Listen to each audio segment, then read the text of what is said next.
Posibleng magdagdag ng mga bibiyaheng bus sa Semana Santa ang ilang bus operators sa Lipas City dahil sa inaasahang pagdagsa ng mga pasahero. Alamin yan sa report ni Denise Abante.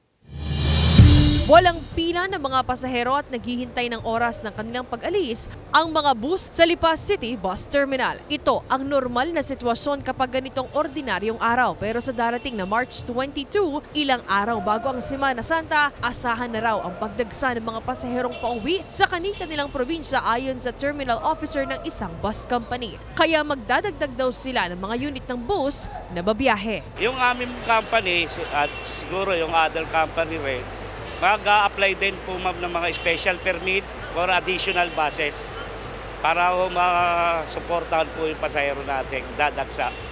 Nasa humigit kumulang 5,000 mga pasahero kada araw ang inaasahan nila pagpasok ng unang linggo ng Semana Santa. Bagay na hindi daw kakayanin ng 50 unit ng bus na kasalukuyang bumabiyahe. 30 to 35 na karagdagang unit ng bus mula sa Laguna ang a-applyan daw nila ng special permit sa LTFRB na out-of-line bus route. Ang bus driver na si Noben, sanay na raw sa mahabang biyahe. Kailangan natin ng line of preparation sa ating sarili para may iwasan natin yung anuman mga aksidente sa daan at saka lagi natin ingatan yung ating pasero at saka lagi natin check yung mga gulong na sakyan para sa kondisyon na nasa daan hindi maiwasan natin kung anumang pangyayari.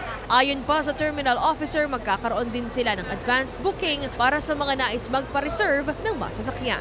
Mag-advance po kung uuwi ng mga probinsya, mas maaga, mas maganda. Huwag na sumabay sa dagsa ng pasahero.